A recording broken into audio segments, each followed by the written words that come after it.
Maghiwalay na tayo. Isang salita mula sa asawa ko matapos ang 3 taon ng aming pagsasama. Isinakripisyo ko ang lahat para sa kanya, na tagapagmana ng isa sa pinakamalaking korporasyon sa Pilipinas. Ngunit sa huli, itinapon niya lang ako. Ang dahilan, nagbalik ang kanyang unang pag-ibig na si Katrina, na may malubhang sakit sa puso. Ngunit ang hindi alam ng asawa kong si Miguel, ang babaeng simple at inaapi niya, ay ang mismong maalamat na heart surgeon na si Dr. E. Ang doktor na handa nilang bayaran ng bilyon-bilyon para lang mailigtas ang buhay ng babaeng iyon. Ngayon, magsisimula na ang aking matamis at makapigil hiningang paghihiganti. Kung gusto ninyong malaman ang kasunod, huwag kalimutang i-like at mag-subscribe sa channel. 3 taon kaming kasal. Ni minsan, hindi ako hinawakan ng asawa ko. Pero sa araw ng aming paghihiwalay, nang makita niya ang tunay kong pagkatao, gumuho ang mundo niya. Ang mabangong amoy ng lengua estofada ay pumuno sa malawak na kusina. Maingat kong pinunasan ng malinis na basahan ang gilid ng puting porselanang mangkok. Tinitiyak na walang kahit katiting na mantsa ng tubig. Ngayon ang kaarawan ni Miguel de Villa, ang asawa ko. Sa loob ng 3 taon, gumanap ako bilang isang masunurin at mapagmahal na asawa. Tinalikuran ko ang lahat ng aking pangarap para maging anino niya na nag-aasikaso sa kanyang pagkain at pagtulog. Lumabas ako patungo sa dining area at sinindihan ang mga kandila sa ibabaw ng mesa. Eksaktong 7:00 ng gabi, bumukas ang pinto at narinig ko ang pamilyar at mabibigat na yapak. Pumasok si Miguel. Gaya ng dati, siya ay elegante, malamig, at mayabang. Ang kanyang puting polo ay walang gusot, at ang kanyang light gray na kurbata ay maayos na nakatali. Ngumiti ako ng malumanay at lumapit para kunin ang kanyang coat. Ngunit bahagya siyang umiwas sa aking paghawak. Ang kamay ko ay nanigas sa ere bago ko dahan-dahang ibinaba. Sa loob ng 3 taon, hindi niya ako hinawakan. At hindi niya ako hinayaang lumampas sa linya ng isang kasama sa bahay. Naglakad siya diretso sa hapagkainan at tiningnan ang mga inihanda kong pagkain bago tumigil ang kanyang tingin sa aking mukha. Ipinasok ni Miguel ang kamay sa bulsa ng kanyang vest at inilabas ang isang makapal na brown envelope. Saka ito inihagis sa mesa. Ang tunog ng pagtama nito sa salamin ay bumasag sa katahimikan. Tinitigan ko ang envelope. Isang masamang kutob ang gumapang sa aking dibdib. Hinila ni Miguel ang isang silya at umupo, pinag-cruise ang kanyang mga kamay sa ibabaw ng mesa. Ang kanyang malalim at magaspang na boses ay malinaw na umalingaw-ngaw. Maghiwalay na tayo. Ang 4 na salitang iyon ay tila magaang binitawan, ngunit parang matalim na punyal na tumusok sa aking puso. Nanigas ako sa aking kinatatayuan. Pinipilit na wag manginig ang aking boses. Ano ang dahilan? Kaarawan mo ngayon. Bakit sa araw pa na ito mo gagawin ang ganitong kalupit na desisyon? Tumingala si Miguel sa akin. Ang kanyang mga mata ay walang bahid ng anumang init. Walang emosyon siyang sumagot. Bumalik na si Katrina. Hinihintay niya ako. Hindi ko na siya kayang paghintayin pa. Nang marinig ko ang pangalang Katrina Sandoval, nabingi ako. Ang kanyang unang pag-ibig, ang babaeng itinago niya sa kaibuturan ng kanyang puso, sa mga nagdaang taon. Naalala ko ang gabing iyon. 3 taon na ang nakalipas. Ang gabing nilagyan ng lason ng kanyang karibal sa negosyo, ang inumin ni Miguel. Sa kalasingan, niyakap niya ako habang paulit-ulit na tinatawag ang pangalan ni Katrina. Kinaumagahan, nang magising siya, buong tapang niyang sinabing pananagutan niya ako at pinakasalan. Sa aking kamusmusan, naniwala akong ang aking tapat na pag-ibig at sakripisyo ay unti-unting makakatunaw sa kanyang nagyayelong puso. Ngunit lahat pala ay isang malaking pagkakamali. Itinulak ni Miguel ang envelope palapit sa akin. Nagsalita siya na parang nagbibigay ng limos. Nandyan ang pirmado kong divorce papers. Kasama na rin ang titulo ng isang luxury condo sa Bonifacio Global City at isang tseke na nagkakahalaga ng 500 milyong piso. Ang kabuuang settlement para sa iyo ay 2 bilyon at 500 milyong piso. Sapat na yan para mabuhay ka ng komportable habang buhay. Kung matalino kang babae, alam mo kung kailan dapat tumigil. Huwag na nating pahirapan ang isa't isa. 2 bilyon at 500 milyong piso. Ganoon niya tinumbasan ang 3 taon ng aking kabataan at tapat na pag-ibig. Dahan-dahan akong lumapit at kinuha ang divorce papers. Ang kanyang pirma ay matalas at desidido. Walang bahid ng pag-aalinlangan. Tumingala ako at tinitigan siya sa mata. Pinipigilan ang pait na namumuo sa aking mga mata. Tinanong ko siya sa huling pagkakataon. Sa loob ng 3 taon, sa ilalim ng iisang bubong. Habang kumakain tayo ng sabay, mayroon bang kahit isang sandali na natinag ka sa akin?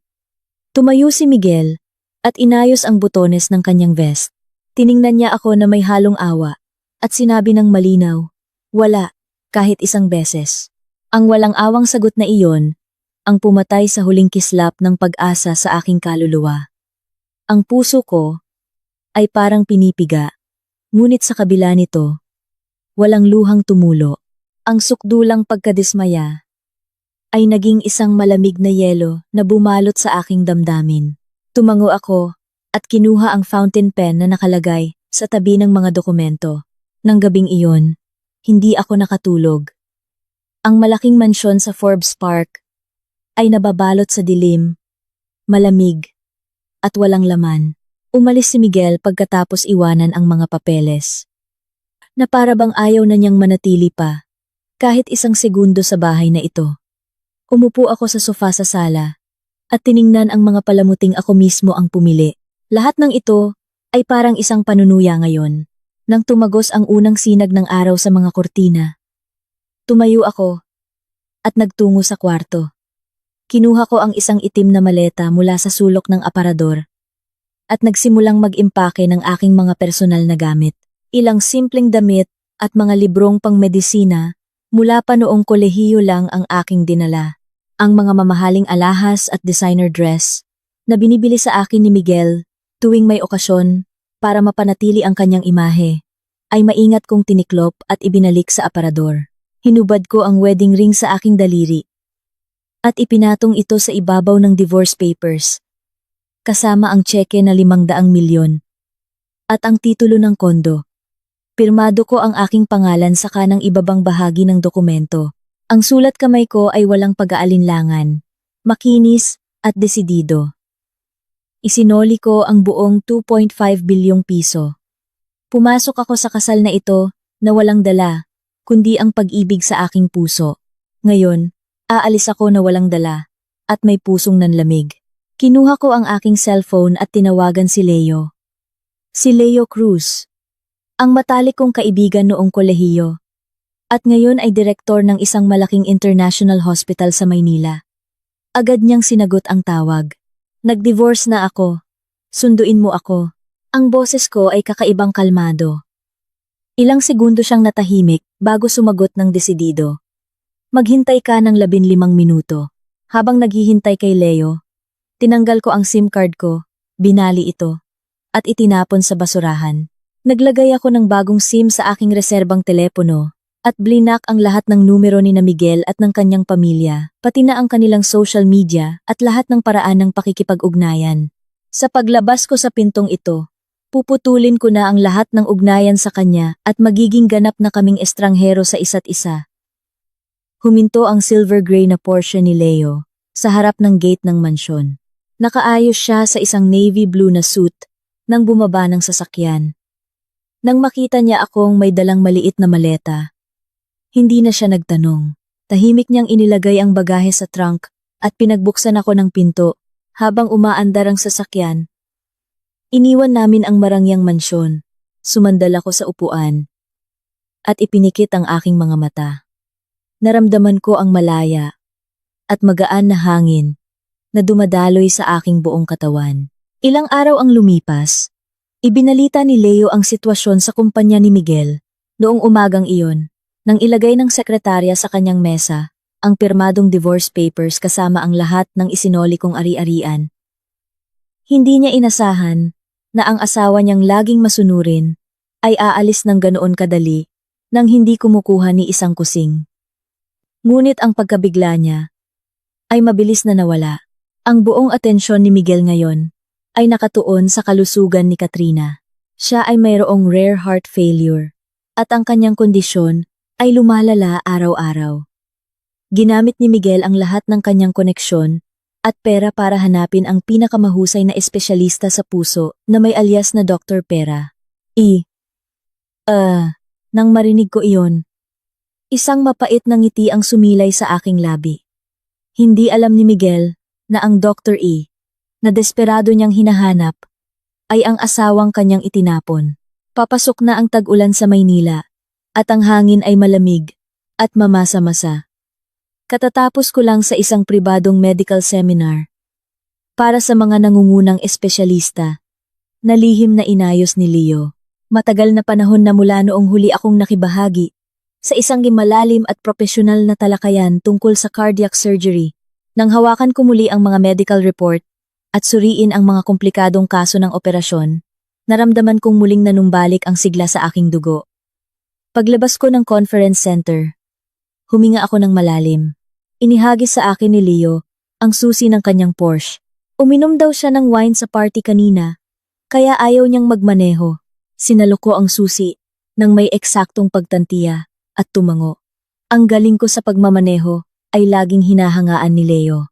Tanging sa loob ng 3 taon na marangyang buhay, itinago ko lang ang mga kasanayang iyon. Umupo ako sa driver's seat at pinaandar ang makina. Umugong ang makina ng sports car. Nang sumabay ang sasakyan sa siksikang trapiko sa EDSA, bahagyang siniko ako ni Leo at itinuro ang side mirror. Uy! Sasakyan ng ex-husband mo. Sumulyap ako sa salamin. Isang itim na Maybach ang dahan-dahang gumagapang sa kabilang lane. Bahagyang nakababa ang bintana, kaya nakita ko ang malamig na profile ni Miguel. Kumunot ang kanyang noo nang makita ang sasakyan namin. Siguradong nakilala niya ang pamilyar na figura ko sa driver's seat. Agad na bumilis ang Maybach at lumipat ng lane, dumikit sa likuran ng aming Porsche. Hinigpitan ko ang hawak sa manibela. Tumingkad ang aking tingin. Bakit ako sinusundan ni Miguel?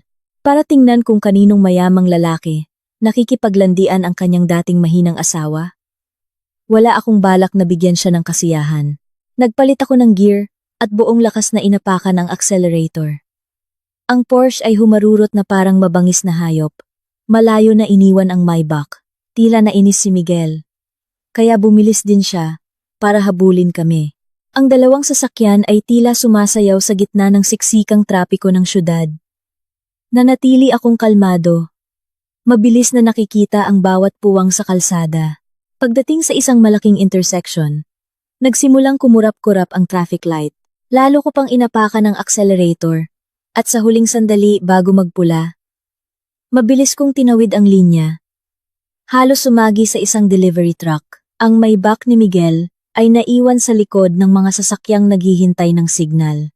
Sa side mirror, nakita kong hinampas niya ang manibela sa inis. Ngumisi ako at lumiko sa isang maliit na eskinita. Tuluyan siyang naiwanan. Grabe ka magmaneho. Parang wala nang bukas. Tumawa ng malakas si Leo sa tabi ko. Binagalan ko ang takbo sa normal na bilis. Sinabi ko kay Leo na ayaw ko nang magpaalipin sa nakaraan. Simula ngayon, patay na ang mahina at masunuring si Andrea. Kailangan kong mabuhay muli bilang ang tunay na ako. Nang gabi ring iyon, nakaupo kami ni Leo sa kanyang pribadong study. Binigyan niya ako ng isang basong tubig at naging seryoso. Ipinayo niya na dapat na akong bumalik ng formal sa mundo ng medisina. Ang aking talento sa cardiac surgery ay hinahangaan sa buong mundo. Ang pangalang Dr. ay minsang naging pag-asa ng maraming pasyenteng may malulubhang sakit. Ang pagtatago ko sa talentong iyon sa loob ng kusina sa loob ng 3 taon ay isang malaking kawalan sa lipunan. Uminom ako ng tubig, nag-isip sandali, at tumango. Panahon na para bawiin ang dapat ay sa akin. Kinabukasan, gamit ang credit card mula sa aking personal na ipon, nagtungo ako sa pinakamalaking mall sa syudad. Itinapon ko ang lahat ng madidilim at konserbatibong damit na ipinilit sa akin ng dati kong biyena na si Senyora Remedios. Pumili ako ng mga eleganteng corporate attire na nagpapatingkad sa aking balingkinitang katawan. Nagpunta ako sa salon at pinaputulan ang aking mahabang buhok. Pinalitan ito ng isang chic at modernong short bob. Naglagay ako ng matingkad na pulang lipstick. Tiningnan ko ang aking sarili sa salamin. Kapag ang isang babae ay hindi na umaasa sa pag-ibig, kusa siyang nagniningning. Paglabas ko sa isang luxury fashion boutique, nagkasalubong kami ni Miguel. Kasama niya ang ilang mga executive. Iniinspeksyon ang mga tindahan ng kanilang grupo. Nang magtama ang aming mga mata, malinaw kong nakita ang pagkagulat sa kanyang mga mata. Natigilan si Miguel. Hindi siya makapaniwala na ang babaeng nasa harap niya, na may matalas at kumpiyansang tingin, ay ang dati niyang asawa na laging nakayuko at masunurin. Hindi ako nagbago ng ekspresyon at nilagpasan siya na parang isang estranghero. Ang tunog ng aking mga takong ay matatag na umalingaw-ngaw sa marmol na sahig. Pagkaalis ko sa mall, dumiretso ako sa Pacific Global Medical Center ni Leo. May appointment ako kay Dr. Santos, isang senior ko noong kolehiyo, at ngayon ay head ng Cardiothoracic Surgery Department. Tuwang-tuwa si Dr. Santos na nagpasya akong bumalik sa trabaho. Binigyan niya ako ng isang tumpok ng mga file ng pinakakomplikadong kaso ng operasyon para matulungan akong masanay muli. Nakaupo ako sa opisina ni Dr. Santos. Binabasa ang bawat pahina, nang biglang huminto ang aking kamay sa isang file na may pulang cover. Isang tanda para sa isang napakakritikal na kaso. Sa unang pahina, ang pangalan ng pasyente na naka-bold print ay kumuha ng aking atensyon. Katrina Sandoval. Maingat kong binasa ang bawat linya ng resulta ng pagsusuri at mga x-ray. Ang kanyang heart failure ay napakakomplikado. Ang kanyang mga heart valve ay nagpapakita na ng senyales ng necrosis na nangangailangan ng isang napakadelikadong replacement surgery. Sa kasalukuyan, iilan lang ang mga doktor sa Pilipinas ang kayang gawin ang operasyong ito at napakababa ng success rate. Kaya pala desperado si Miguel na hilingin kay Leo na hanapin si Dr. E. Sakto, may kumatok at bumukas ang pinto. Pumasok si Miguel. Naroon siya para personal na itanong kay Dr. Santos ang progreso sa pag-imbita ng mga dayuhang eksperto. Mabilis kong kinuha ang isang surgical mask sa mesa at isinuot ito, pati na rin ang isang surgical cap. Naintindihan ni Dr. Santos ang aking intensyon at ipinakilala ako bilang isang bagong intern. Yumuko lang ako bilang pagbati at nagmamadaling lumabas dala ang mga medical file. Sa may pinto, nagkasagian kami ng balikat ni Miguel. Ang pamilyar na amoy ng kanyang pabango ay sumagi sa aking ilong, ngunit wala na itong epekto sa akin. Sa pribadong opisina ni Leo, sa pinakamataas na palapag ng ospital, inilapag ko ang pulang medical file ni Katrina sa ibabaw ng glass table. Ang mga komplikadong medical figures, colored heart ultrasound images, at blood test results ay lahat nagpapakita ng isang malagim na katotohanan. Ang puso ng babaeng iyon ay seryosong nanghihina dahil sa mga sirang valve. Patuloy ang pag-atras ng dugo na nagiging sanhi ng paglaki ng kanyang heart muscle at unti-unting pagkawala ng kakayahang mag-pump. Kung hindi maisasagawa ang valve replacement at ventricular reconstruction surgery sa lalong madaling panahon, tiyak siyang mamamatay. Umupo si Leo sa tapat ko, pinaglalaruan ang isang metal na fountain pen habang pinagmamasdan ang aking reaksyon. Sinabi niya sa akin na patuloy na naglalagay ng pressure ang grupo ni Miguel sa board ng ospital. Nakahanda raw si Miguel na mag-issue ng blankong tseke. Nangangakong sasagutin ang lahat ng gastos sa private jet at magbibigay ng pinakamahusay na medical support team. Makuha lang ang pagsang-ayon ni Dr. E. Tinanong ako ni Leo kung ano ang gagawin ko. Kung hindi ba ako nababagabag na operahan ng aking karibal. Sumandal ako sa upuan. Sa labas ng malinaw na bintanang salamin, ang syudad sa ibaba ay abala sa mga sasakyan. Ngunit ang isip ko ay puno lamang ng kalamigan at lohika ng isang surgeon. Sumagot ako kay Leo. Sa operating table, mayroon lamang pasyente at isang organ na kailangang ayusin. Si Katrina man o sino pa man, isa lang siya sa daan-daang operasyon na gagawin ko. Ngunit wala akong balak na gumawa ng kawang-gawa para sa aking ex-husband. Ang 3 taon ng aking kabataan ay walang awang kinuha niya. Ngayon na ang oras para bawiin ang nararapat sa aking halaga. Humiling ako kay Leo na maghanda ng isang special medical service contract. Ang halagang hinihingi ko para sa operasyon ay 500 milyong piso, cash. Babayaran ng buo sa oras ng pagpirma ng kontrata, anuman ang maging resulta ng operasyon. Naglatag din ako ng 3 mahigpit na confidentiality clauses. Una, hindi ako direktang makikipag-ugnayan sa pasyente o sa pamilya nito sa anumang paraan, bago o pagkatapos ng operasyon. Ikalawa, lahat ng propesyonal na komunikasyon at health updates ay idadaan lamang sa aking kinatawan, si Leo. Ikatlo, sa lahat ng konsultasyon at sa mismong operasyon, lagi akong magsusuot ng full protective gear at gagamit ng voice modulator. Mahigpit na ipinagbabawal ang anumang uri ng video o photo recording. Anumang paglabag mula sa panig ng pamilya ng pasyente ay magre-resulta sa agarang pagkansela ng operasyon. At ang 500 milyon ay hindi na ibabalik. Matapos marinig ito, tumawa ng malakas si Leo. Pinuri niya ang aking desisyon at agad na tinawag ang kanyang sekretarya para i-draft ang dokumento. Sa loob lamang ng 30 minuto, na-iprint ang kontrata na naglalaman ng mga mahigpit na kasunduan. Personal na dinala ni Leo ang mga papeles na ito sa VIP lounge kung saan naghihintay si Miguel. Nanatili ako sa kwarto. Ninamnam ang isang black coffee na walang asukal. Ang pait sa aking dila ay lalong nagpalinaw sa aking isipan. Pagkalipas ng 15 minuto, bumalik si Leo at inihagis sa mesa ang kontratang may matalas na pirma ni Miguel. Ayon kay Leo, nanigas daw ang mukha ni Miguel nang makita ang mga hindi makatwirang kondisyon at ang halagang 500 milyon.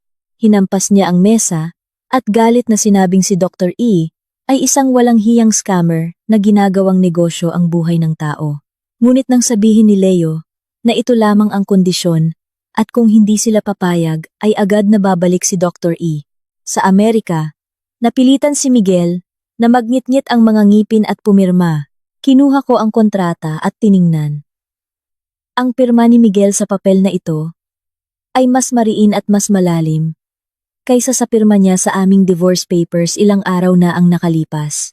Ang kayabangan ng isang tycoon na laging nasa tuktok ng kapangyarihan ay kinailangan ding yumuko sa harap ng buhay at kamatayan ng kanyang minamahal. Maingat kong tiniklop ang kontrata at inilagay sa aking bag. Ang 500 milyong pisong kasunduan ay opisyal nang nagsimula. Mula ngayon, ako na ang may hawak ng kontrol at siya ay kailangang sumunod. Noong Lunes ng umaga, lumipat ako sa isang high-end penthouse sa ika 25 palapag ng isang tower sa BGC. Pag-aari ito ni Leo. Dinisenyo sa isang minimalist na estilo ng puti at abo at mayroong multiple facial recognition security system at pribadong elevator. Mula sa mahanging balkonahe, tanaw ko ang buong syudad. Umalingaw-ngaw ang tunog ng aking telepono. Pumasok ako at sinagot ito. Sa kabilang linya, may halong panunuya ang boses ni Leo. Ibinalita niya na nag-utos si Miguel sa kanyang sekretarya na mag-deploy ng maraming tao para hanapin ang impormasyon tungkol kay Andrea Reyes. Hinalughog nila ang lahat ng real estate agencies, tiningnan ang mga flight passenger lists, at tinanong pa ang mga kapitbahay sa dati kong apartment noong kolehiyo. Ang aking public records ay blanko. Salamat sa paunang pag-aayos ni Leo. Nagsisimula ng mainip si Miguel. Naghihinala siyang may isang makapangyarihang lalaki na tumutulong sa akin para ganap na maglaho. Sinabi ko kay Leo na hayaan lang siya habang mas sinusubukan ni Miguel na hanapin ako. Mas matatanto niya na hindi niya pala kilala ang babaeng kasama niya sa bahay sa loob ng 3 taon. Ibinaba ko ang telepono at pumunta sa aking desk. Binuksan ng isang espesyal na computer system na direktang konektado sa secure server ng Pacific Global Medical Center. Ngayon ang unang pribadong video conference kasama ang medical team ni Miguel. Inilunsad ko ang encrypted video call program. Isinara ko ang mga kortina para dumilim ang kwarto. Tanging isang desk lamp ang nakabukas na nagbibigay ng malabong ilaw sa pader sa likuran ko. Nagsuot ako ng puting gown, surgical cap, at isang N95 mask na tumatakip sa kalahati ng aking mukha. Ang voice modulator ay ikinabit ko sa aking kwelyo, nakaset sa isang neutral na mababang tono. Pinindot ko ang connect button. Nahati ang screen sa dalawa. Sa isang banda, ang madilim kong silweta. Sa kabila, ang maliwanag na conference room ng ospital. Si Miguel ay nakaupo sa gitna. Magka-krus ang mga kamay sa mesa. Sa paligid niya ay si Dr. Santos at ang mga pinakamahusay na espesyalista sa puso sa Maynila. Wala si Katrina. Tila hindi pa siya kayang bumangon sa kama. Ang tingin ni Miguel ay matalas na parang kutsilyo. Tila sinusubukang tumagos sa camera lens para hubaran ako ng aking pagbabalat kayo. Ang tensyon sa conference room ay ramdam na ramdam. Si Dr. Santos ang bumasag sa katahimikan. Nag-ulat ng pagbabago sa heart rate ni Katrina sa nakalipas na 24 oras. Nakinig ako ng mabuti. Mabilis na isinusulat ang mahahalagang numero sa aking notebook. Pagkatapos ng ulat ni Dr. Santos, nagsalita ako. Ang boses na lumabas sa speaker ay malamig, walang emosyon, at ganap na banyaga. Direkta kong sinuri ang mga pagkakamali sa kasalukuyang treatment plan. Itinuturo na ang paggamit ng high-dose diuretics ay seryosong nakakasama sa kanyang kidney function. Inutos ko na agad na itigil ang dalawang uri ng enzyme inhibitors at palitan ito ng isang direct myocardial support therapy na ako mismo ang nagdisenyo. Ang lahat sa kwarto ay tahimik na nagsusulat, ayaw makaligtaan kahit isang salita. Walang nangahas na tumutol sa aking eksaktong paghuhusga at nangingibabaw na kaalaman. Tanging si Miguel ang nanatili sa kanyang posisyon, bahagyang kumunot ang noo. Bigla niyang pinutol ang aking pagsusuri. Dr. E, pamilyar ang iyong boses. Nagkita na ba tayo dati? May malinaw na pagsubok sa kanyang mga salita. Si Miguel ay isang napakasensitibong tao. Ang kanyang kutob ay marahil nakakuha ng isang pamilyar na senyales sa paraan ng aking pagdiin sa mga salita. Kahit naganap na nagbago ang tono ng aking boses, hindi ako nagpakita ng anumang pagkataranta. Tinitigan ko ang kamera ng diretsyo. Ang boses na lumabas sa voice modulator ay mas naging malamig at matalas. Hindi ako binabayaran para sagutin ang mga personal na katanungan. Kung hindi po ninyo pinagkakatiwalaan ang aking profesionalismo, Ginoong De Villa, maaari ninyong kanselahin ang kontrata ngayon din. Ang penalty fee ay dapat na direktang ipadala sa aking account bago mag-alas 5 ng hapon ngayon. Ang aking matalas na tugon at mayabang na kilos ay nagpatahimik kay Miguel. Kinuyom niya ang kanyang kamao. Ngunit sa huli, kinailangan niyang magpakumbaba at humingi ng paumanhin sa kanyang kawalang galang. Tumango ako ng walang emosyon at inutusan si Dr. Santos na ihanda ang simulation operating room at ipadala ang lahat ng 3D CT scan data sa aking server sa loob ng 1 oras. Desidido kong pinutol ang koneksyon, namatay ang screen ng computer, at muling bumalik ang katahimikan sa kwarto. Ang unang paghaharap ay naging perpekto. Si Miguel ay ganap na napaikot ko, nang hindi man lang namamalayan ang katotohanang nasa harap niya. 3 araw pagkatapos ng video conference, naging mas komplikado ang kondisyon ni Katrina. Ang kanyang vital signs ay patuloy na pabago-bago, kaya kinailangan kong personal na pumunta sa ospital para tingnan siya. Ang security procedures ay hinigpitan ni Leo sa pinakamataas na antas. Ang buong 8 palapag, kung saan naroon ang intensive care unit, ay ganap na isinara. Ang mga security camera sa hallway ay pansamantalang pinatay. Ang mga on-duty na nurse at doktor ay inilipat sa ibang lugar. At tanging si Dr. Santos ang naiwan para tulungan ako. Pumasok ako sa isang medical changing room at sinimulang isuot ang espesyal na protective gear. Sa loob, nagsuot ako ng asul na scrubs at sa ibabaw nito, isang sterile na mahabang surgical gown.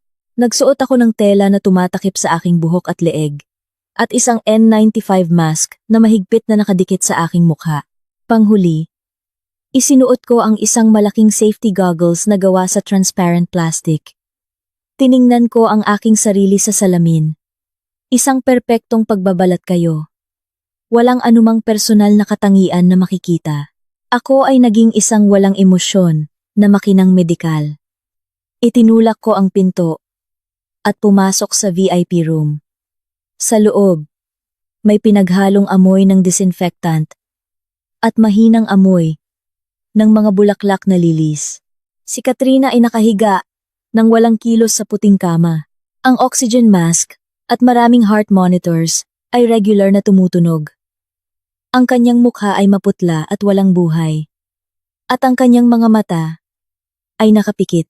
Ang dating marangya at mayabang na babae sa mga litrato ni Miguel ay isa na ngayong mahinang nilalang na nakadepende na lang sa artipisyal na tibok ng puso. Ang kahinaang ito ay malayong malayo sa mga pakana na ginamit niya para muling akitin si Miguel. Lumapit ako sa kama at sinimulan ang clinical examination. Ang aking mga kamay na may guwantes ay dumampi sa kanyang dibdib. Bahagyang pinipindot ang mga buto para suriin ang antas ng fluid retention. Maingat kong inilagay ang stethoscope sa mga lokasyon ng valve para pakinggan ang tunog ng dugo na bumabalik. Ang kanyang tibok ng puso ay napaka-irregular at ang kanyang heart muscle ay nagpapakita na ng senyales ng pagtigas. Mabilis kong isinulat ang mga sukat sa chart, nagbibigay ng matatalas na diagnosis para agad na ma-update ni Dr. Santos sa electronic records. Sa loob ng 30 minutong pagsusuri, hindi ako nagsalita ng hindi kailangan. Nakatuon lamang sa aking propesyonal na gawain. Pagkatapos ng pagsusuri, tumango ako kay Dr. Santos bilang senyales na patuloy niyang bantayan ang mga fluid, saka ako tumalikod para lumabas. Nang bumukas ang pinto ng kwarto, sumalubong sa akin ang malamig na hangin mula sa hallway. Naglakad ako patungo sa pribadong elevator, sa dulo ng pasilyo. Dahil sa makapal na protective suit, may maliit na kaluskos na tunog sa bawat hakbang ko. Bigla, sa isang kanto patungo sa lobby, isang matangkad na figura ang lumitaw at hinarangan ng aking daan. Ang ilaw mula sa fluorescent lamp ay tumama sa kanyang angular na mukha at pamilyar na mga mata. Si Miguel. Nakaitim siyang suit at may autoritatibong tindig. Ang paglitaw niya sa isang restricted area ay patunay na ginamit niya ang kanyang kapangyarihan para piliting padaanin siya ng mga security guard. Huminto ako. Pinapanatili ang isang ligtas na distansya ng halos 2 metro sa pagitan namin. Sa likod ng aking safety goggles, ang aking tingin ay kalmado at hindi natitinag. Pinaningkitan ako ng tingin ni Miguel. Sinuri niya ako mula ulo hanggang paa. Ang matalas na obserbasyon ng isang taong sanay sa mundo ng negosyo ay kitang-kita. Napansin niya ang aking taas, ang tuwid kong tindig, at lalo na ang proporsyon ng aking balikat at baywang. Kahit gaano pa kaingat, hindi kayang itago ng maluwag na surgical gown ang mga maliliit na detalyeng ito. Dr. E, ang iyong kilos. Napakapamilyar, bulong ni Miguel. Ang kanyang boses ay may halong pagbabanta. Hindi ako sumagot, at sa halip ay bahagyang gumilid pa kanan para magpatuloy patungo sa elevator. Ang aking pananahimik ay tila lalong nagpatindi sa kanyang hinala. Agad na iniunat ni Miguel ang kanyang mahabang braso para harangan muli ako. Ang hangin sa hallway ay biglang naging tensyonado. Lumapit siya ng malaki ang hakbang at iniunat ang kanyang kanang kamay patungo sa N95 mask sa aking mukha. Ang biglaang kilos na ito ay may malinaw na intensyon na alisan ng misteryo ang pagkakakilanlan ng doktor. Nang ilang sentimetro na lang ang layo ng mga daliri ni Miguel sa aking mukha, isang matigas na kamay ang lumitaw mula sa likuran at mahigpit na hinawakan ang kanyang pulso. Isang matalas na boses ang bumasag sa katahimikan ng hallway. Ginoong De Villa, sana po ay igalang ninyo ang mga patakaran sa seguridad ng Pacific Global Medical Center. Si Leo. Lumapit siya, at ang kanyang malaking katawan ang humarang sa pagitan namin ni Miguel. Suot niya ang puting gown ng isang hospital director, at ang kanyang mukha ay nagpapakita ng ganap na awtoridad. Napakalakas ng hawak ni Leo. Itinulak niya ang braso ni Miguel palayo sa akin. Inalis ni Miguel ang kanyang kamay, at tiningnan si Leo nang may nag-aalab na mga mata. Sumigaw siya kay Leo. Tinatanong kung bakit kailangang itago ang pagkakakilanlan ng isang doktor na binayaran ng 500 milyong piso. Iginiit niyang karapatan niyang malaman kung sino ang hihiwa sa katawan ng kanyang minamahal. Ngumisi si Leo at nanatiling kalmado. Inilabas niya mula sa bulsa ng kanyang dibdib ang isang kopya ng pirmadong kontrata at itinuro ang ikatlong sugnay. Ipinaalala niya kay Miguel na ang pirma sa papel ay may pinakamataas na legal na bisa. Ang sadyang paglabag sa privacy ng isang medical professional ay isang seryosong paglabag sa kontrata. Kung magpapatuloy si Miguel, agad na ititigil ng ospital ang serbisyo, kakanselahin ang operasyon, at ipapa-escort siya palabas ng gusali ng mga security guard. Anumang mangyari sa buhay ni Katrina Sandoval ay magiging responsibilidad ni Miguel. Ang matalas at matibay na lohika ni Leo ay eksaktong tumama sa kahinaan ni Miguel. Ang buhay ni Katrina ay nakasalalay ngayon kay Dr. E. Nagngit-ngit ang mga ngipin ni Miguel. Lumitaw ang mga ugat sa kanyang noo, ngunit wala na siyang masabi. Napilitan siyang umatras para padaanin ako. Walang isang segundo akong nag-aksaya. Desididong nilagpasan siya at pumasok sa elevator. Nabukas na ang pinto. Dahan-dahang nagsara ang malamig na metal na pinto. Tuluyang hinarangan ang puno ng puot na tingin ng aking ex-husband. Pagkatapos ng tensyonadong paghaharap sa ospital, dinala ako ni Leo sa basement parking sa pamamagitan ng isang pribadong daanan para sa board of directors. Mabilis kong hinubad ang nakakasakal na medical protective gear at itinapon ito sa isang biohazard waste bin. Nagpalit ako ng komportableng corporate attire at sumakay sa Porsche ni Leo. Nagsimulang sumama ang panahon sa labas. Nagtipon ang madidilim na ulap. Tinatakpan ang langit ng syudad. At ang mga unang patak ng ulan ay nagsimulang tumama sa windshield. Nang makalabas ang sasakyan sa basement parking at sumabay sa mabagal na daloy ng trapiko sa basang kalsada, binuksan ni Leo ang wipers at paminsan-minsan ay sumusulyap sa akin sa rearview mirror. Sinabi niyang nakakatakot ang talas ng obserbasyon ni Miguel. Sapat na ang maliit na pagkakamali sa aking paglakad para maghinala siya. Iminungkahi ni Leo na sa susunod na pagsusuri, maglalagay siya ng ibang medical staff na may katulad kong pangangatawan sa paligid ko para malihis ang atensyon ni Miguel. Sumang-ayon ako sa plano. Ang ganap na kaligtasan ng aking pagkakakilanlan, ang pinakamahalaga. Biglang nagpreno ng malakas ang sasakyan sa unahan para iwasan ang isang malaking lubak. Mabilis na nag-react si Leo at inapakan din ng malakas ang preno. At ang Porsche ay ligtas na huminto sa tamang distansya. Ngunit wala pang 2 segundo kaming nakahinto. Isang malakas na kalabog ang narinig mula sa likuran. Isang malakas na impact ang nagtulak sa Porsche nang bahagya pasulong. Ang likod ko ay tumama ng malakas sa upuan. At ang seatbelt ay humigpit sa aking balikat. Napangiwi ako sa sakit. May bumangga sa amin mula sa likuran. Nagmura si Leo, binuksan ang hazard lights, at galit na lumabas sa gitna ng ulan. Nanatili akong tahimik sa passenger seat. Wala akong balak na lumabas. Ang mga bintana ng Porsche ay may pinakamahal na uri ng black tint. Mula sa labas, hindi makikita ang loob. Tiningnan ko ang sitwasyon sa likuran. Sa pamamagitan ng basang bintana, ang nakabangga ay isang nakakasilaw na pulang 2-door sports car. Ang harapan nito ay yupi-yupi matapos bumangga sa matibay na likuran ng Porsche. Bumukas ang pinto ng pulang sasakyan at isang batang babae ang bumaba. Nakasuot siya ng isang napakaikling designer dress at matutulis na takong at ginamit ang kanyang mamahaling handbag para takpan ang ulo mula sa ulan. Sa makapal niyang makeup, agad kong nakilala na siya si Chloe, ang kapatid ni Miguel. Si Chloe de Villa ay laging umaasa sa kapangyarihan at pera ng kanyang pamilya para maging suwail. Nagmamaneho siya sa maulang panahon habang nagse-cellphone at hindi nagpapanatili ng ligtas na distansya, kaya hindi niya nakontrol ang bilis. Ngunit sa halip na aminin ang kanyang pagkakamali, agad siyang umakto na parang isang spoiled na prinsesa. Sumigaw siya at dinuro-duro si Leo sa gitna ng maingay na kalye. Pinaratangan niya si Leo na sadya siyang nagpreno para manggikil ng pera at nagbanta na tatawagan ang kanyang kuya para wasakin ang sasakyan ni Leo. Nakapamewang si Leo, nananatiling malamig ang ekspresyon. Wala siyang balak na makipagtalo sa isang taong hindi makatwiran. Kinuha lang niya ang kanyang telepono at kalmadong kinuhanan ng litrato ang eksena ng aksidente, ang plaka ng sasakyan, at ang mga pinsala. Malinaw na sinabi ni Leo kay Chloe na naidokumento na ang eksena at ang kasalanan ay nasa sasakyan sa likod na hindi nagpapanatili ng ligtas na distansya. Hiniling niya kay Chloe na tumawag ng pulis para mag-file ng report o voluntaryong bayaran ang pinsala sa Porsche. Naaabot sa milyon-milyon. Nanlaki ang mga mata ni Chloe nang marinig ang tungkol sa bayarin at nagmamadaling kinuha ang kanyang telepono para tumawag ng tulong.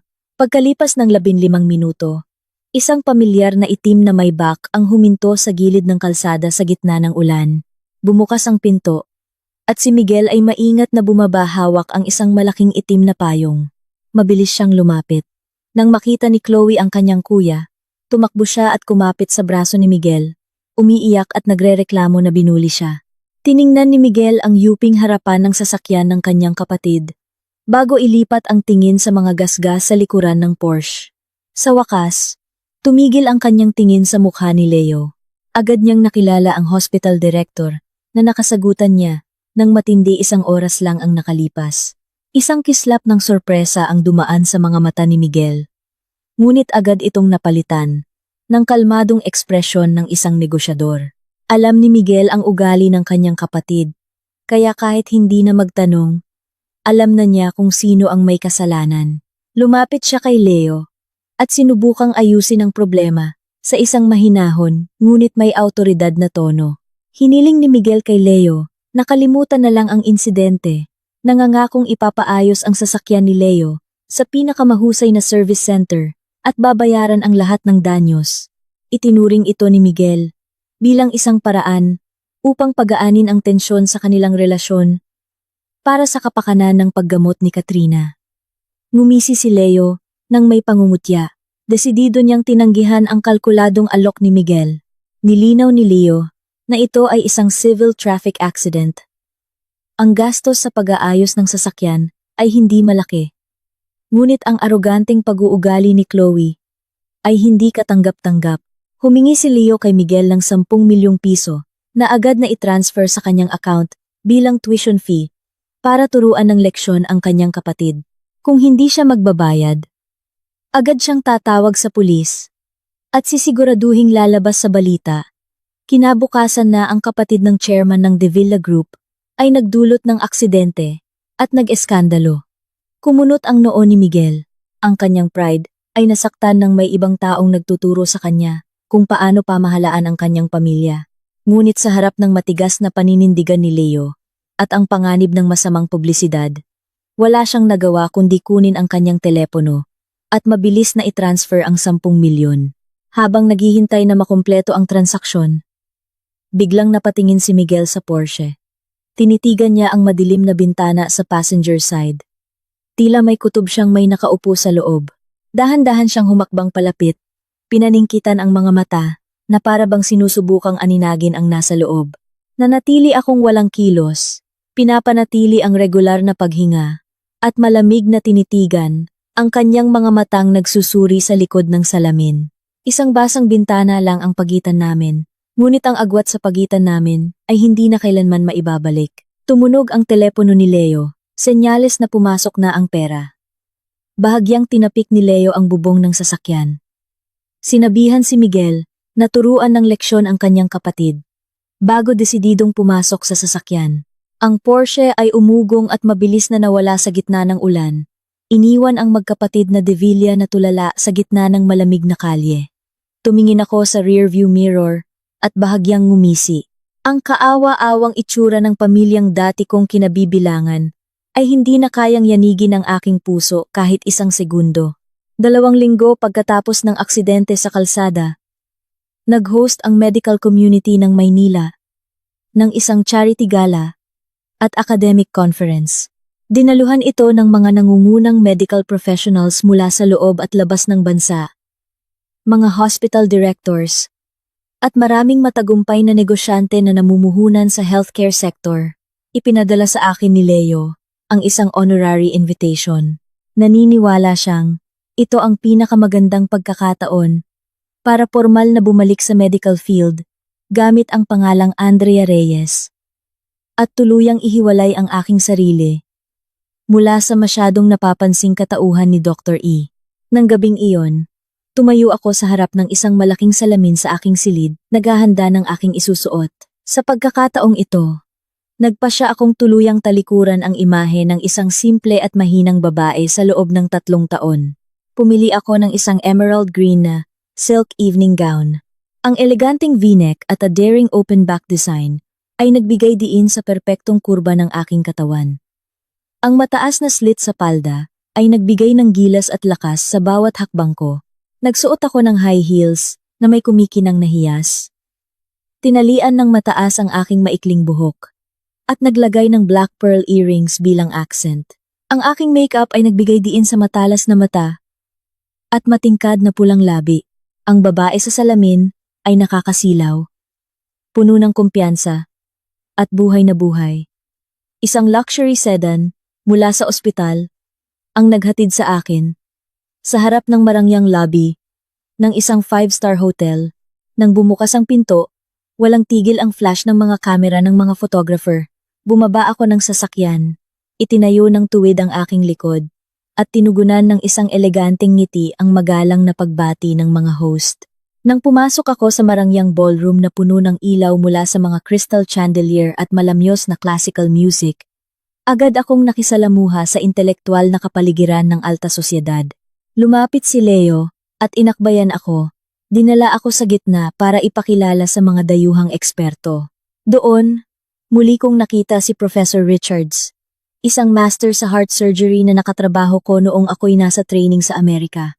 Ang propesor ay labis na nagulat at natuwa nang makita ako. Agad kaming napunta sa isang propesyonal na pag-uusap. Sa matatas na Ingles, tumpak kong binigkas ang mga komplikadong terminong medikal. May kumpiyansa kong ipinaliwanag sa kanya ang mga bentahe ng minimally invasive endoscopic valve surgery, habang itinuturo rin ang mga posibleng panganib sa panahon ng cardiopulmonary bypass. Ang mga eksperto sa paligid ay tahimik na nakikinig, at sa kanilang mga mata ay may tunay na paghanga para sa isang batang babaeng doktor na may malawak na kaalaman. Habang nasa kalagitnaan kami ng usapan, naramdaman ko ang isang malamig na presensya sa aking likuran. Sa aking matalas na kutob, alam kong may isang taong nakatitig sa akin. Dahan-dahan kong tinapos ang aking paliwanag kay Professor Richards at lumingon. Ilang hakbang lang mula sa akin, nakatayo si Miguel na parang natigilan. Suot niya ang isang perpektong itim na tuksedo. Hawak ang isang baso ng wine kasama ang ilang business partners. Malinaw na naroon si Miguel sa party para palawakin ang kanyang koneksyon sa medical field para sa paggamot ni Katrina. Ang kanyang tingin ay nakapako sa akin, puno ng pagkabigla at sukdulang pagkalito. Bumuka ang kanyang bibig na parang may sasabihin, ngunit tila may bumara sa kanyang lalamunan. Ang dati niyang asawa, na lagi niyang minamaliit at itinuturing na probinsyana, ay nasa gitna na ngayon ng isang marangyang pagtitipon. Kumpiyansang nakikipag-usap sa Ingles sa mga pinakamahusay na eksperto sa mundo. Ang malaking pagkakaibang ito ay parang isang malakas na sampal sa kanyang kayabangan. Nagpaalam si Miguel sa kanyang mga kasama at mabilis na lumapit sa akin. Huminto siya sa aking harapan. Ang pamilyar na amoy ng tabako ay humalo sa tensyon na nagmumula sa kanyang katawan. Nagsalita si Miguel. Ang kanyang malalim at magaspang na boses ay nagpipigil ng galit. Anong ginagawa mo dito? Sino ang nagpahintulot sa iyong pumunta sa ganitong lugar na ganito ang suot? Inikot ko ang hawak kong baso ng champagne at malamig na tiningnan ang kanyang nakakunot na mukha. Sinagot ko siya ng isang ngiting puno ng pangungutya. Ginoong De Villa, mukhang nakalimutan mo na hiwalay na tayo. Tapos na ang lahat ng proseso. Kung saan man ako pumunta, kung ano man ang isuot ko, at kung sino man ang kausapin ko, iyon ay aking personal na kalayaan. Anong karapatan mo para kontrolin ako? Sa aking matalas na sagot, natigilan si Miguel. Hinigpitan niya ang hawak sa baso ng wine. Namuti ang kanyang mga buko. Hindi sanay si Miguel na sagutin ng ganito. Ibinaba niya ang kanyang boses, na para bang sinusubukang iligtas ang natitira niyang dangal. Inisip niyang nag-aarte lang ako, na ginamit ko ang settlement money para bumili ng mamahaling damit at makihalubilo sa alta sosyedad para makuha ang kanyang atensyon. Natawa ako sa ilusyon ni Miguel. Lumapit ako ng isang hakbang Pinaliit ang distansya sa pagitan namin para marinig niya ng malinaw ang aking sasabihin. Diniinan ko ang bawat salita. Ganap na winawasak ang kanyang kayabangan. Para sa aking sariling dangal, isinoli ko ang buong 2 bilyon at 500 milyong piso. Ang suot kong damit, ang karapatan kong tumayo dito, lahat ng ito ay nakuha ko sa sarili kong kakayahan. Huwag mong ilagay sa maling lugar ang iyong sarili. Sa aking paningin ngayon, mas mahalaga pa ang isang pahina ng medical report kaysa sa iyo. Pagkatapos kong magsalita, desidido akong tumalikod at umalis. Naiwan si Miguel na parang bato sa gitna ng ballroom. Ang laylayan ng aking emerald green na gown ay malamig at walang awang dumampi sa kanyang binti. Naglakad ako pabalik kay Leo at nagpatuloy sa pakikipag-toast sa mga eksperto. Ang imahe ng lalaking iyon ay ganap nang nabura sa aking paningin. 3 araw pagkatapos ng charity gala, bumalik ang aking araw-araw na buhay sa abalang routine sa ospital. Biyernes ng hapon, katatapos ko lang sa isang komplikadong angioplasty surgery nang tumawag si Leo. Ang kanyang boses ay puno ng inis at tensyon. Sinabi niyang nakatanggap siya ng isang anonymous na text message na ang dati niyang kasintahan na si Shaina, na minahal niya ng husto noong kolehiyo, ay naloloko ng isang playboy na anak mayaman sa isang club na tinatawag na Elysium. Ang lalaking iyon ay kilala sa paglalagay ng droga sa inumin ng mga babae para dalhin sila sa kama. Nakiusap si Leo na samahan ko siya, dahil mas madali raw makipag-usap at kumumbinsi kung kapwa babae. Tinanggal ko ang aking surgical gloves, hinugasan ng maigi ang aking mga kamay at agad na sumang-ayon. Ang Elysium ay ang pinaka-eksklusibong private entertainment club sa Maynila, para lamang sa mga piling miyembro ng alta sosyedad. Kilala ito sa mga marangyang VIP rooms, lihim na kasino, at walang habas na paggastos ng pera. Umuwi ako sa aking apartment, nagpalit ng isang itim na form-fitting jumpsuit at nagsuot ng isang maikling jacket. Isang kasuotan na komportable at madaling ikilos. 7:00 ng gabi, dumating kami ni Leo sa Elysium. Ginamit niya ang kanyang Diamond Tier membership card para hilingin sa manager na ihatid kami diretso sa VIP area sa ika-20 palapag. Habang naglalakad kami sa hallway na may pulang velvet na carpet, ang amoy ng mamahaling alak at matapang na pabango ay nangingibabaw. Mabilis na nahanap ni Leo ang kwarto kung nasaan si Shaina. Sinabihan niya akong maghintay sa hallway habang siya mismo ang papasok para harapin ang lalaki at ilabas si Shaina. Tumango ako at umatras. Sumandal sa isang pader na yari sa kahoy at nag-cross ng braso habang naghihintay. Wala pang 5 minuto. Biglang bumukas ang pinto ng VIP room sa tapat. Ang malakas na tawanan at tunog ng mga plastic casino chips ay lumabas. Isang lalaki ang lumabas na may maluwag na kurbata at hawak na sigarilyo. Ang kulay abong usok ay lumutang sa hangin. Sumulyap ako at agad na nakilala si Miguel. Napakaliit talaga ng mundo. Nang makita ako ni Miguel sa isang lugar tulad ng Elysium, isang malaking pagkagulat ang dumaan sa kanyang mga mata, na agad na palitan ng panunuya at paghamak. Pinatay niya ang kanyang sigarilyo sa isang poste at dahan-dahang lumapit sa akin. Pagkaalis mo sa puder ng mga Devila, naging ganyan ka na ba kadesperada? Para sumama sa kung sino-sinong lalaki sa ganitong lugar? Ang tono ni Miguel ay puno ng sarkasmo. Hindi ako natinag sa kanyang mapanirang mga salita at nanatiling tuwid. Tinitigan ko siya sa mata at sumagot ng may ganap na kalamigan. Sinabi kong napakababa ng kanyang pamantayan sa paghusga sa tao. Ang dahilan ng pagpunta ko rito ay wala na siyang pakialam. Sa halip, ang isang CEO ng isang malaking korporasyon na nag-iiwan sa kanyang nag-aagaw buhay, nakasintahan sa ospital para magpakasaya sa kasino, ang tunay na kasuklam-suklam. Ang aking mga salita ay direktang tumama sa namumuong guilt sa isipan ni Miguel. Agad na dumilim ang kanyang mukha at sumabog ang kanyang galit. Bigla niyang hinawakan nang mahigpit ang aking pulso. Napakalakas ng kanyang hawak. Nag-iwan ito ng pulang marka sa aking balat. Walang pagkakataong makapalag. Hila-hila niya akong ipinasok sa VIP room na kalalabas lang niya. Malakas na sumara ang pinto sa likuran namin. Sa malawak na kwarto, may 5 o 6 na lalaki na nakaupo sa paligid ng isang poker table na may berdeng felt. Kabilang sa kanila ang matatalik na business partners ni Miguel at kilalang mga playboy na sina Martin at June. Tulala silang tumingin habang hinihila ni Miguel ang isang estrangherang babae papasok sa kwarto. Sumipol si Martin at tinukso si Miguel kung nagdala ba siya ng babae para pampaswerte.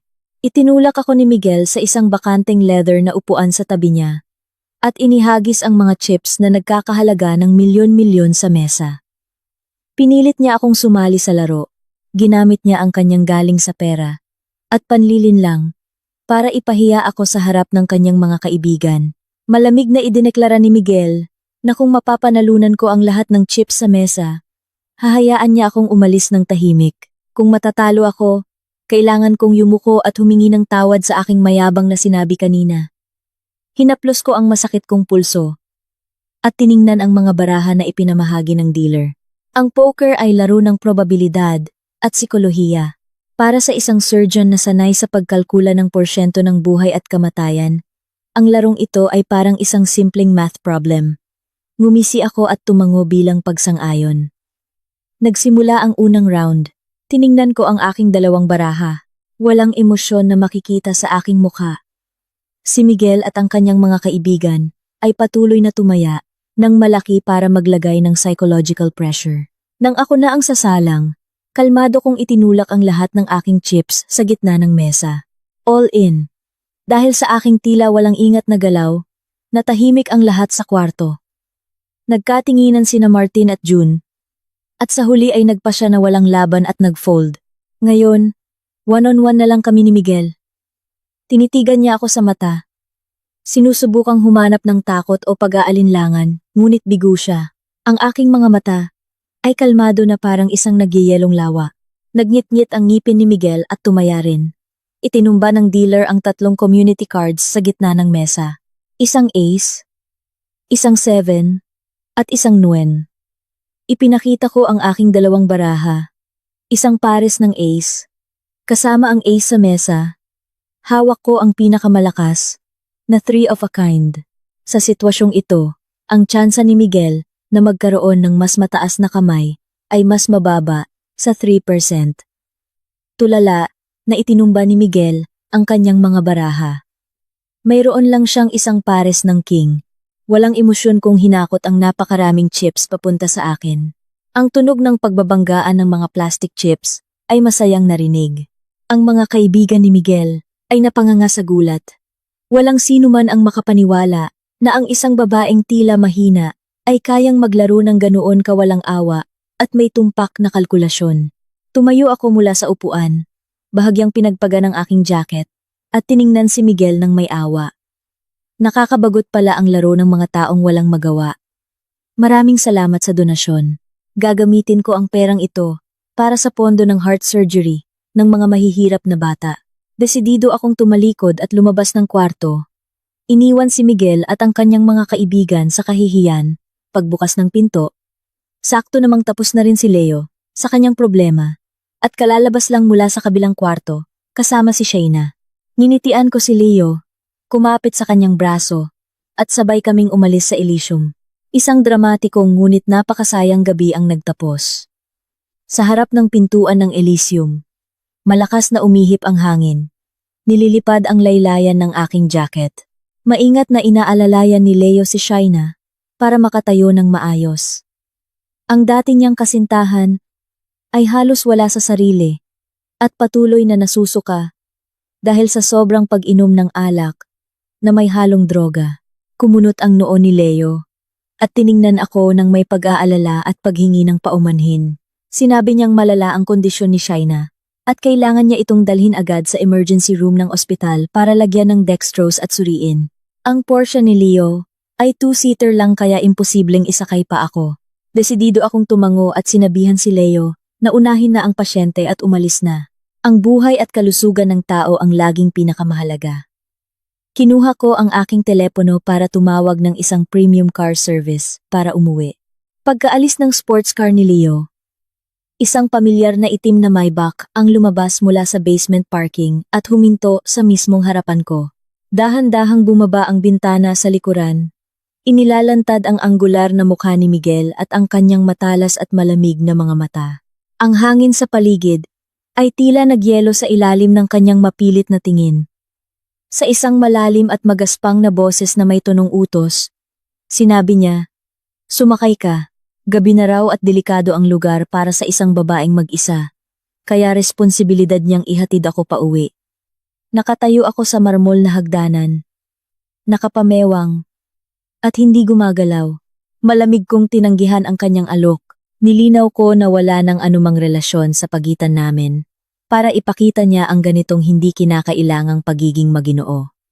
Bukod pa rito, ang sasakyang tinawagan ko sa app ay darating sa loob ng 3 minuto.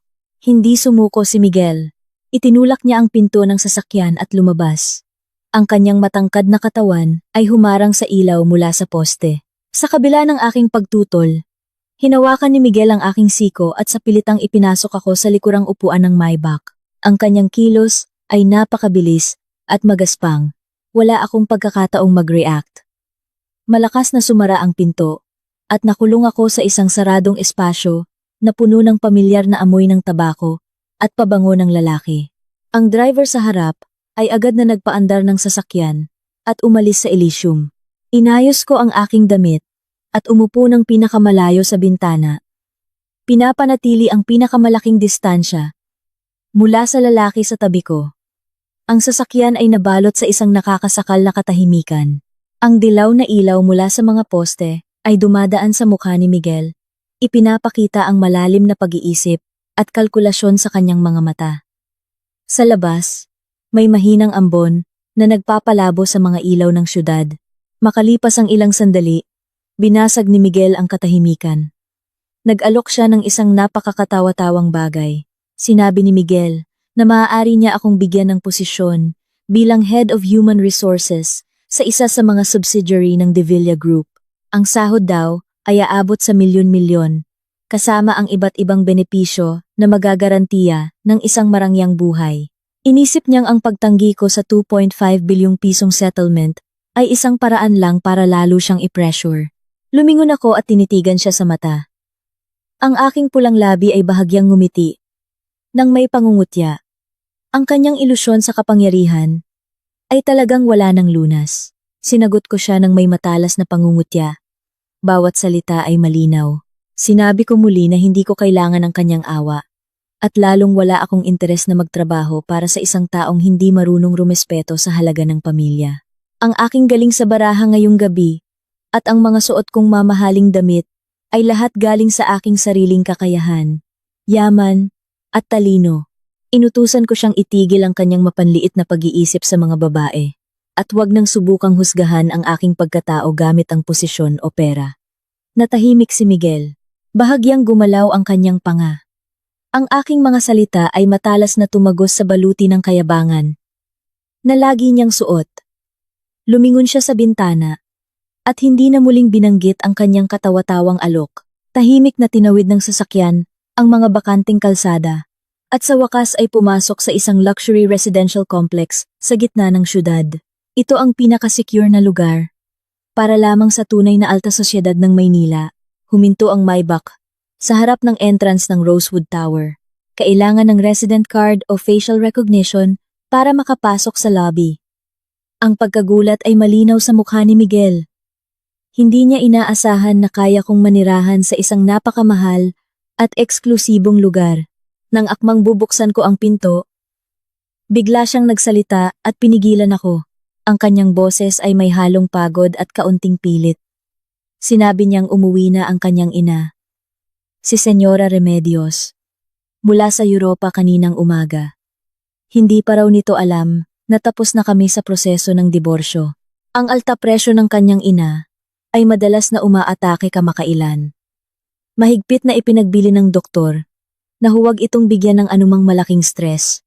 Hiniling ni Miguel na samahan ko siya sa bahay ng mga De Villa sa Sabado ng gabi para magpanggap na masayang mag-asawa at makasalo sa hapunan ng pamilya. Huminto ako at lumingon sa kanya. Si Senyora Remedios, ang nag-iisang tao sa pamilya De Villa na tunay na nagmalasakit sa akin. at itinuring akong parang tunay na anak. Sa loob ng 3 taon, tuwing ako ay nalulungkot at naaapi, lagi siyang nasa panig ko at pinapagalitan si Miguel sa kanyang kawalang pakialam. Ang nararamdaman ko para sa kanya ay tunay na paggalang. Kahit na kinasusuklaman ko si Miguel hanggang sa buto, labag sa aking konsensya bilang isang doktor, nasakta ng isang matandang may sakit, nag-isip ako ng ilang segundo at tumango. Ngunit nilinaw ko na ito na ang huling beses na tutungtong ako sa bahay na iyon. Pagkatapos ng hapunan, si Miguel na ang bahalang humanap ng paraan para sabihin ang katotohanan sa kanyang ina. Desidido kong binuksan ang pinto, bumaba ng sasakyan, at hindi na lumingon pa habang dumidiretso sa lobby ng apartment. Noong Sabado ng gabi, ang siyudad ay nababalot sa isang manipis na hamog, at ang lamig ng papalapit na tag-ulan ay ramdam sa hangin. Tumayo ako sa harap ng aparador. Maingat na pinipili ang aking kasuotan para sa dula ngayong gabi. Isinantabi ko ang mga mapang-akit na damit at pinili ang isang disenteng cream-colored long silk dress na may round neck. Ang aking modernong maikling buhok ay maingat kong inipitan para itago ang mga matutulis na dulo. Ginawa itong isang elegante at simpleng low bun. Tinanggal ko ang makapal na makeup at naglagay na lang ng sunscreen at isang light pink na lipstick. Sa loob lamang ng 30 minuto, perpekto akong nag-transform pabalik sa imahe ng isang masunurin at matiising asawa. 3 taon na ang nakalipas. Tiningnan ko ang aking sarili sa salamin at ngumisi. Isang perpektong pagbabalat kayo para linlangin ang mundo. 6:00 ng gabi. Huminto ang Maybach ni Miguel sa harap ng lobby ng apartment. Lumabas ako na may mahinhing kilos. Ang aking mga mata ay walang bahid ng dati nitong talas at kayabangan. Nang buksan ko ang pinto ng passenger seat, si Miguel, na nagbabasa ng mga dokumento sa kanyang iPad, ay hindi sinasadyang natigilan. Ang kanyang tingin ay sumuri sa aking simpleng kasuotan, walang make-up na mukha, at mahinhing kilos. Isang kislap ng pagkalito ang dumaan sa kanyang mukha. Marahil hindi niya inaasahan na kaya kong bumalik sa papel na ito nang ganoon kabilis at perpekto. Inalis ni Miguel ang kanyang tingin. Umubo ng bahagya at inutusan ang driver na umalis na. Mula sa syudad hanggang sa kanilang mansyon sa labas ng bayan ay halos 1 oras ang biyahe. Walang nagsalita sa amin. Sa loob ng masikip na espasyo, pareho kaming may kanya-kanyang kalkulasyon. Ang marangyang bakal na gate at ang hardin na puno ng mainit na dilaw na ilaw ng mansyon ng mga De Villa ay lumitaw sa aming harapan. Paghinto ng sasakyan, agad na bumaba si Miguel at lumipat sa aking tabi para pagbuksan ako ng pinto. Kusa niyang hinawakan ang aking kamay. Ang kanyang malapad na kamay ay nagbigay ng kakaibang init sa aking malamig na balat. Bahagya akong napakislot, ngunit agad na kinontrol ang aking sarili at nagpatangay sa kanya papasok sa sala. Si Señora Remedios ay nakaupo sa sofa, umiinom ng tsaa. Nang makita niya kaming pumasok, agad niyang ibinaba ang kanyang tasa. Isang masayang ngiti ang sumilay sa kanyang mabait na mukha. Tumayo siya at niyakap ako ng mahigpit. Pinagalitan niya si Miguel kung bakit daw ako pumayat, kung dahil ba sa sobrang abala sa trabaho, kaya napapabayaan na niya ang pamilya. Ngumiti ako ng malumanay at hinaplos ang kanyang likod. Sumagot sa isang malambing na boses.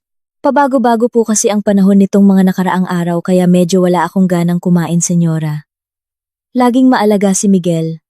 Marami po siyang binibiling masusustansyang pagkain para sa akin. Nasusuklam ako sa sarili ko, sa kasinungalingang lumalabas sa aking bibig. Ngunit para sa masayang ngiti ni Señora Remedios, kailangan kong tapusin ang dulang ito ng perpekto.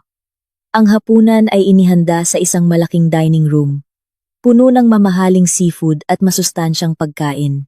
Kusa akong tumayo para magsandok ng kanin, inilagay ang pinakamasarap na piraso ng karne sa plato ng aking biyenan, at kinuha rin ng pagkain si Miguel.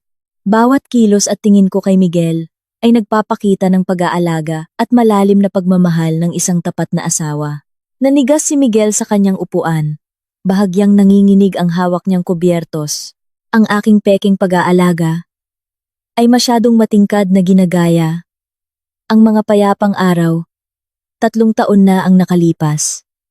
Ang kanyang tingin sa akin ay may halong pagkalito at isang hindi maipaliwanag na damdamin. Tila ganap siyang nalunod sa ilusyon na nilikha ko. Hindi na makilala kung ano ang totoo at kung ano ang peke. Nang patapos na ang hapunan, pinaalis ni Senyora Remedios ang mga katulong at naging seryoso. Tinitigan niya kaming dalawa at bahagyang tinapik ang glass table. Sa isang malinaw at may awtoridad na tono, sinabi niya na 3 taon na kaming kasal, sapat na panahon para patatagin ang negosyo at ang aming relasyon. Ang pinakamahalagang layunin ngayon ay ang magkaroon ng anak na magpapatuloy ng kanilang lahi. Naghihinala siyang si Miguel ang may problema. Iniisip niyang ang pressure sa pamamahala ng korporasyon ay nagdulot ng seryosong problema sa kanyang kalusugan. Kaya nahihirapan silang magkaanak. Yumuko ako at hinigpitan ang hawak sa aking damit. Pinigilan ko ang tawang gustong kumawala mula sa aking lalamunan. Ang direktang mga salita ni Senyora Remedios ay isang malaking dagok sa pride ng isang lalaking kasing arogante ni Miguel. Nanigas ang mukha ni Miguel at malakas na ibinaba ang kanyang mga kubyertos. Sinubukan niyang ipaliwanag na normal ang kanyang kalusugan. Sadyang marami lang malalaking proyekto sa kumpanya ngayon, kaya hindi pa panahon para mag-isip tungkol sa anak. Hindi tinanggap ni Senyora Remedios ang anumang dahilan. Hinampas niya ang mesa at nagbigay ng isang absolutong utos. Inutusan niya si Miguel na sa Lunes, 9:00 ng umaga, iwanan ang lahat ng trabaho. At personal na dalhin ako sa pinakamalaking international hospital sa Maynila para sumailalim sa isang komprehensibong fertility check-up. Idineklara niyang isasama niya ang kanyang pinagkakatiwalaang personal assistant para direktang matanggap ang resulta. Kung may problema si Miguel, dapat itong gamutin agad, hindi itago o iwasan. Tumingala ako kay Miguel na may namumuong luha sa mata. Nagpapakita ng isang nasasaktan at masunuring ekspresyon. Malambing kong hinikayat si Miguel na sundin ang kanyang ina. Huwag daw suwayin ang kanyang ina dahil lang sa trabaho at saktan ang damdamin nito. Dahil ang kalusugan ang pinakamahalaga, ang aking maalalahaning mga salita ay parang nagsindi ng mitsa. Tuluyang sinira ang lahat ng argumento ni Miguel. Tinitigan niya ako. Mahigpit ang kanyang panga at lumitaw ang mga ugat sa kanyang sentido, ngunit hindi siya makatanggi sa harap ng kanyang ina. Ang parang bagyong hapunan ay nagtapos sa isang nakakatakot na katahimikan, nag-iwan sa mayabang na tycoon ng isang hatol na kamatayan sa ngalan ng isang fertility check-up. Ang hapunan ng pamilya ay natapos sa isang nakakasakal na tensyon. Nagdahilan si Miguel na mayroon siyang agarang video conference kasama ang mga dayuhang partner at nagpaalam sa kanyang ina na mauna nang umalis. Tumango si Senyora Remedios, ngunit hindi nakalimutang ulitin ang kanyang bakal na utos tungkol sa appointment sa ospital sa Lunes ng umaga. Mahinhin akong yumuko para magpaalam. Isinuot muli ang aking manipis na cardigan at sumunod kay Miguel palabas ng pinto. Pagkalabas namin sa paningin ni Senyora Remedios, ang lahat ng aking malambot at mahinhing kilos ay agad na nawala. Napalitan ng pamilyar na malamig at desididong pag-uugali. Ang hangin sa labas ng syudad ay sobrang lamig. Ang malakas na hangin ay dumaan sa mga puno ng nara. Ikinakalat ang mga tuyong dahon sa daan. Dahil gusto ko nang makaalis sa mapagkunwaring lugar na ito, mabilis akong naglakad patungo sa parking. Sumunod si Miguel sa aking likuran. Ang tunog ng kanyang sapatos sa batong daan ay umalingaw-ngaw sa isang mabilis na ritmo. Malinaw na ipinapakita ang kanyang pinipigilang galit. Pagdating sa tabi ng Maybach, hindi ko na hinintay ang driver na pagbuksan ako ng pinto. At ako na mismo ang humawak sa door handle. Sakto. Isang malakas na puwersa ang humila sa aking braso. Mabilis na lumapit si Miguel. At idiniin ako sa malamig na katawan ng sasakyan. Ang kanyang malapad na balikat ay tuluyang humarang sa ilaw mula sa poste. Nag-iwan ng madilim na anino sa aking mukha. Ang kanyang mga mata ay namumula. At ang kanyang magaspang na hininga ay puno ng galit na malapit ng sumabog. Ang galing mo talagang umarte. Ginamit mo pa ang nanay ko para yurakan ang pride ko. Masaya ka na ba? Ungol ni Miguel. Bawat salitang lumalabas sa kanyang mga ngipin ay puno ng pait. Nanatili ako sa aking posisyon. Wala akong obligasyong tanggapin ang ganitong hindi makatarungang pag-uugali. Ang pagganap ko bilang isang masunuring asawa ay bahagi ng aming naunang kasunduan para protektahan ang kalusugan ni Senyora Remedios. Ginawa ko ng mahusay ang aking parte. Hiniling ko kay Miguel na magtakda na ng oras kasama ang kanyang abogado para isumite ang mga papeles sa family court para opisyal na matapos ang aming diborsyo. Idineklara ko na ayoko nang mag-aksaya pa ng kahit isang segundo ng aking mahalagang oras sa walang kwenta at nakakabagot na dramang ito. Nang banggitin ko ang salitang diborsyo ng walang pakialam, lalong nanigas ang mukha ni Miguel. Ang pagkakahawak niya sa aking pulso ay lalong humigpit, nagdulot ng kumikirot na sakit. Ang aking desidido at malamig na pag-uugali ay tila lalong nag-udyok kay Miguel. Inilapit niya ang kanyang mukha at sa isang tono na may halong katawa-tawang selos, inusisa niya ako.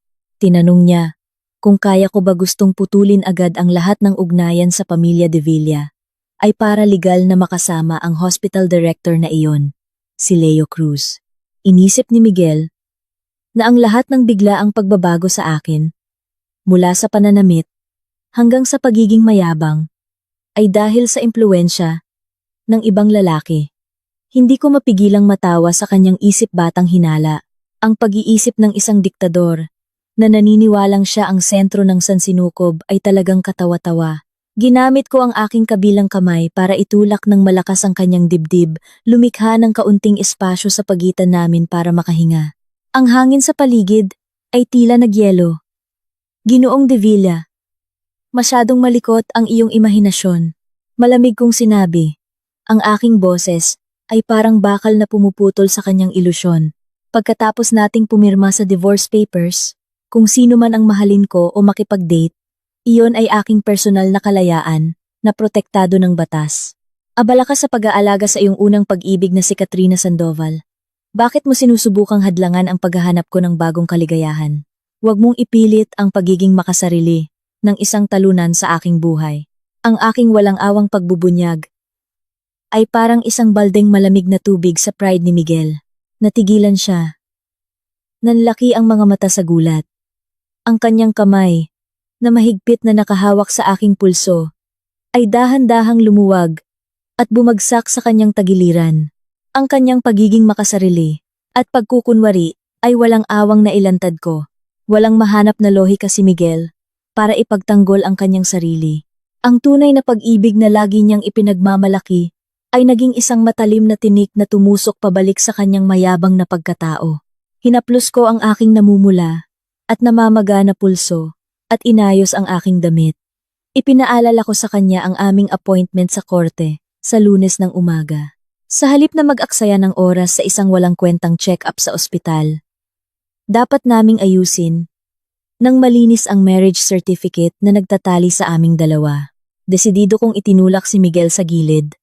Binuksan ang pinto ng sasakyan, pumasok, at malamig na isinara ito. Sa likod ng soundproof na bintana, nakita kong nakatayo si Miguel sa gitna ng mahanging parking, tulala. Ang kanyang dating mayabang na anyo ay biglang gumuho, naging malungkot at kaawa-awa. Ilang araw pagkatapos ng hapunan sa bahay ng mga de Villa, ang kalusugan ni Katrina sa ospital ay nagsimulang magpakita ng mga senyales ng psychological instability. Sa pamamagitan ng internal system ni Leo, nalaman ko na madalas siyang mag-panic attack, nagiging mainitin ang ulo, at patuloy na pinipindot ang call button para hanapin si Miguel. Ang pagkabalisa ni Katrina ay dahil sa madalas na pagliban ni Miguel sa ospital, idinadahilan ang mga usaping pampamilya, lalo na pagkatapos ng pagbisita kay Senyora Remedios. Ang kilos ni Miguel ay naging malayo at malalim ang iniisip, at nawala ang dati niyang masugid na pag-aalaga. Ang matalas na kutob ng isang tuso na babae ay nagsasabi sa kanya na ang kanyang posisyon sa puso ni Miguel ay nanganganib. Para masigurong hindi makakawala ang kanyang golden goose, nagpa siya si Katrina na gamitin ang pinakamababang paraan. Lihim siyang umorder mula sa kanyang mga koneksyon sa black market ng isang napakatapang na synthetic stimulant sa anyo ng kapsula. Ito ay isang ipinagbabawal na gamot. Walang amoy, walang lasa, at agad na natutunaw sa matapang na alak. kaya nitong ganap na paralisahin ang kontrol ng isang lalaki. Nagbayad siya ng malaking halaga para suhulan ng isang waiter sa The Sanctuary, isang club kung saan madalas magkaroon ng pribadong party si Miguel kasama ang kanyang mga business partners. Ang plano ni Katrina ay napakasama. Naglagay siya ng bitag para akitin si Miguel sa kama. At sa sandaling mawalan ito ng kontrol, bubuntisin niya ito para pilitin ang pamilya De Villa na magpakasal sila agad sa kabila ng pagtutol ni Senyora Remedios. Isang Sabado ng gabi, may meeting kami ni Leo kasama ang isang supplier ng high-tech medical equipment mula sa Germany. Ang lugar ng aming pagkikita ay nagkataong sa VIP lounge ng The Sanctuary, kabaligtaran ng maingay at magulong Elysium. Ang The Sanctuary ay may classic at eleganteng estilo. Isang pribadong lugar na may malamyos na jazz music at malabong dilaw na ilaw. Suot ko ang isang modified corporate attire na may itim na blazer. Isang ganap na seryoso at propesyonal na anyo. Ang negosasyon tungkol sa pag-import ng bagong henerasyon ng artificial heart system ay naging maayos.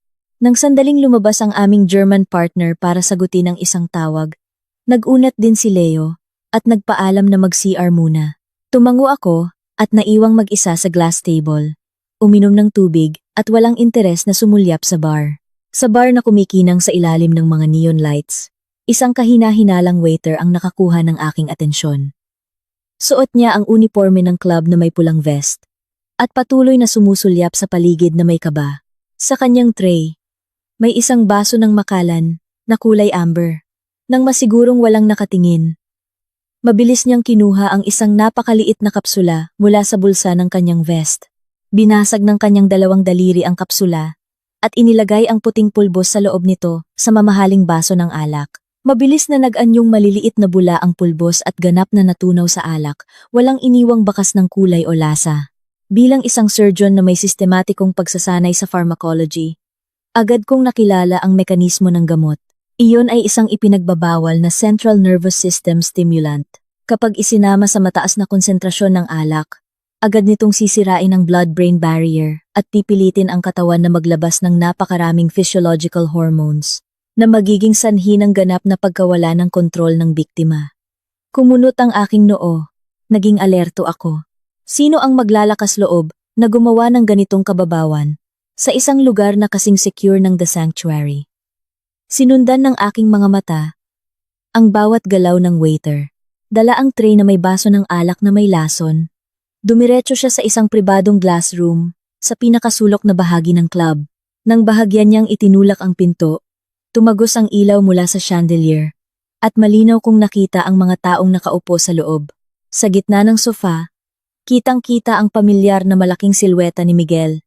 Nakakunot ang kanyang noo habang nakikinig sa paliwanag ng isang partner, bahagyang hinihilot ang kanyang sentido na may pagod na ekspresyon. Magalang na yumuko ang waiter at inilagay ang baso ng makalan na may lason sa mismong harapan ni Miguel. Umatras ng ilang hakbang at patuloy na nagmamasid, naghihintay na mahulog ang kanyang biktima sa bitag. Isang matalas na ideya ang pumasok sa aking isip. Kilala ko ang ugali ng mga business partners ni Miguel. Mahilig silang magsaya, ngunit wala silang lakas ng loob na gumawa ng ganitong kababawan sa isang CEO. Ang tanging taong may pinakamalaking motibo at makikinabang kapag nawalan ng kontrol si Miguel ay si Katrina Sandoval lamang. Ang kanyang kasamaan ay lumampas na sa hangganan ng isang pasyenteng dapat tulungan. Kahit na kinasusuklaman ko si Miguel, hindi papayag ang aking pride na hayaang ang aking legal na asawa pa rin sa papel ay maloko ng iba gamit ang droga. Bukod pa rito, kung may mangyaring masama kay Miguel ngayong gabi, tiyak na magiging headline ito bukas at ang reputasyon ng parehong pamilya ay madudungisan. Desidido akong tumayo. Inayos ang aking kwelyo at naglakad ng mabilis ngunit may determinasyon patungo sa glass room. Oras na para personal kong wasakin ang maruming plano ng traidor na iyon. Malakas kong itinulak ang pinto ng glass room. Ang tunog ng pagtama ng metal na door handle ay nagpagulat sa lahat ng nasa loob. Hindi pinansin ang nagtatakang tingin ng mga partner. Mabilis akong dumiretso sa harap ni Miguel. Sinubukan akong harangan ng waiter na malapit sa kanya, ngunit natigilan siya sa aking matalas na tingin. Kakaangat lang ni Miguel sa baso ng makalan, at ang kulay amber na likido ay malapit nang dumampi sa kanyang labi. Bago pa siya makainom, iniunat ko ang aking kamay, at malakas na tinapik ang ilalim ng baso. Dumulas ang mamahaling crystal glass mula sa kamay ni Miguel at nabasag sa glass table.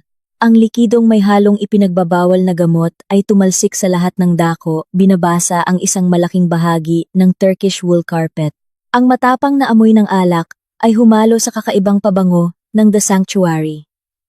Biglang tumayo si Miguel. Ang kanyang mukha ay nanigas sa galit dahil sa aking marahas na kilos. Sinigawan niya ako.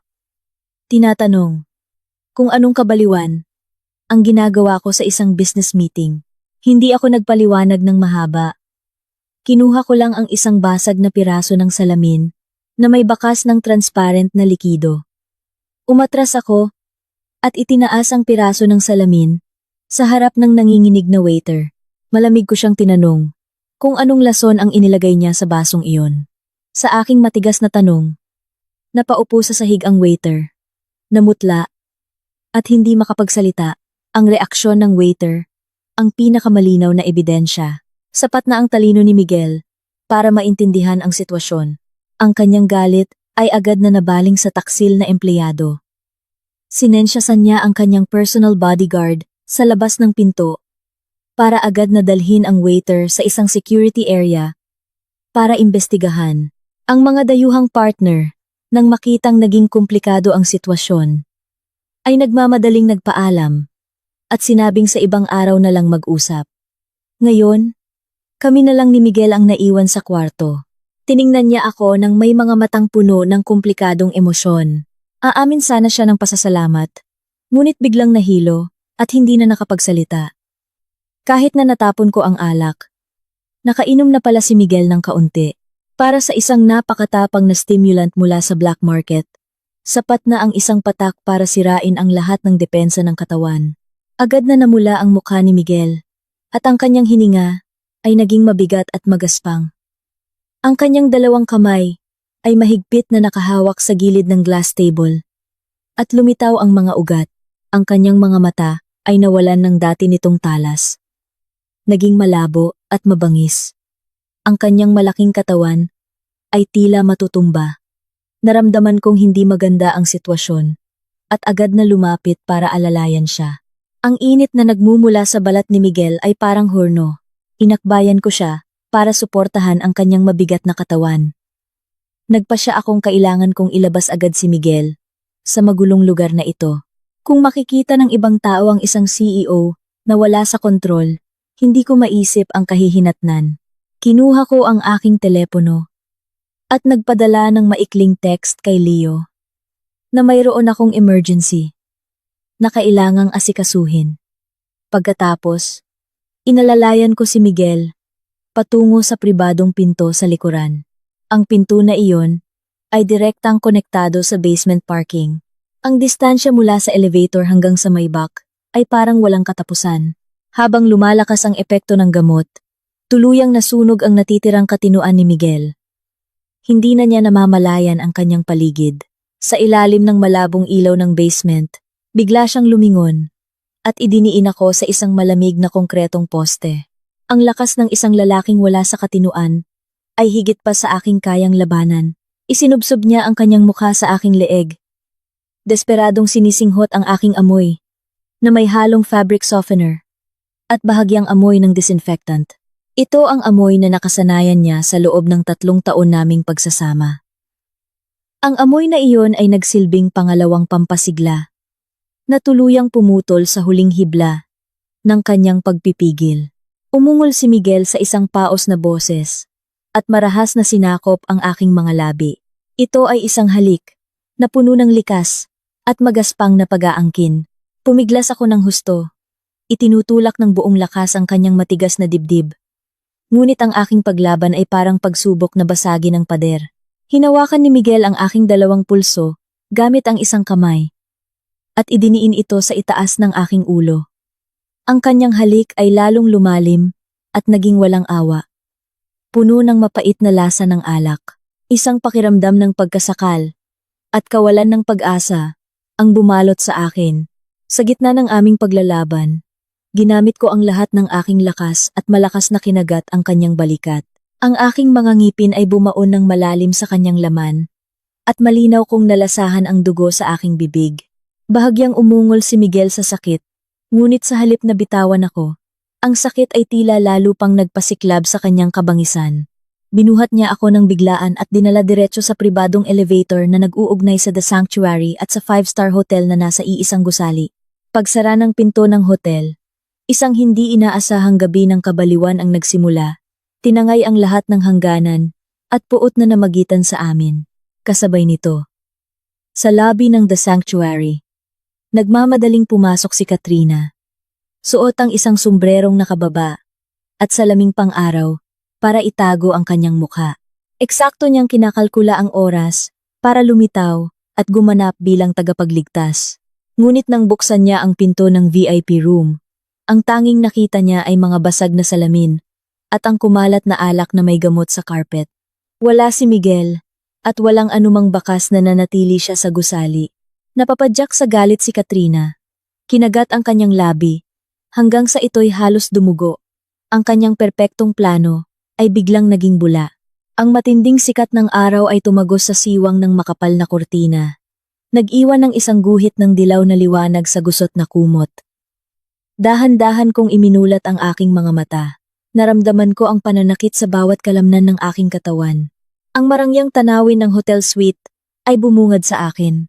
Mga muebles na gawa sa mahogany. Mga crystal chandelier. Makapal na wool carpet lahat ay nagpapahiwatig ng kamahalan ng lugar. Ang mga alaala ng magulong gabi ay malinaw na bumalik sa aking isipan. Isang gabi, naganap na hindi inaasahan, na sumira sa lahat ng pader, na maingat kong itinayo, mula nang umalis ako, sa poder ng mga divila. Iginilid ko ang aking ulo.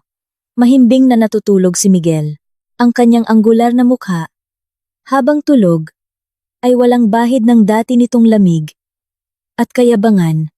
Sa halip, ito'y puno ng pagod at kapaguran matapos mawala ang epekto ng ipinagbabawal na gamot. Ang kumot ay hanggang sa kanyang baywang. Inilalantad ang kanyang matipunong itaas na katawan. Sa may bandang balagat niya, kitang-kita ang malalim na marka ng kagat kung saan tumigas na ang dugo. Ito ang bakas ng aking matinding paglaban. At ang tanging ebidensya ng aking presensya sa kwartong ito kagabi. Hindi ko hinayaan ang sarili kong maging mahina o magpanik tulad ng ibang babae. Ang lohika ng isang surgeon ay mabilis na bumalik at kinuha ang kontrol. Maingat kong inalis ang kumot, bumaba sa kama, at mabilis na pinulot at isinuot ang aking mga damit na nakakalat sa sahig. Nagtungo ako sa banyo. Malakas na hinilamusan ng malamig na tubig ang aking mukha para subukang gisingin ang aking diwa. Habang tinitingnan ang aking maputlang mukha sa salamin, paulit-ulit kong sinabi sa sarili na ito ay isang aksidenteng pisyolohikal lamang. Dulot ng kemikal, wala itong anumang emosyonal na kahulugan at hinding-hindi nito mababago ang aking desisyon na makipaghiwalay. Paglabas ko ng banyo, kinuha ko ang aking handbag at tahimik na lumabas patungo sa pasilyo. Pagpasok ko pa lang sa elevator, agad kong tinawagan, gamit ang isang encrypted line si Anton, ang kaibigan ni Leo, na namamahala sa security system ng The Sanctuary.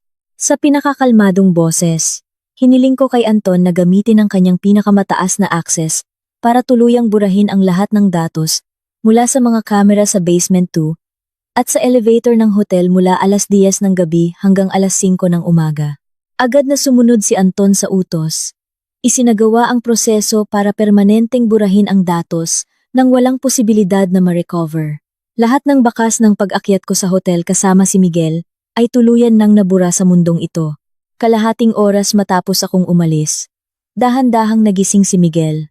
Kumunot ang kanyang noo dahil sa matinding sakit ng ulo. Isang side effect ng stimulant.